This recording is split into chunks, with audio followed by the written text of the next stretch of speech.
امروز الحمدلله 2308 تن محصلین ما از 72 رشته الحمدلله فراغت حاصل کردند.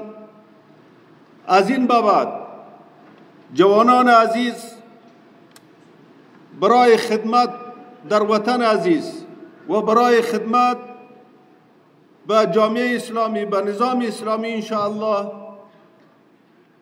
مکلف خواهند شد. در رشته های مختلف خدمات ارائه خواهند کرد. انشاءالله امارت اسلامی هم با تمام توان کوشش خواهد کرد برای جوانان عزیز زمینه خدمت را مهیا بسازد. البته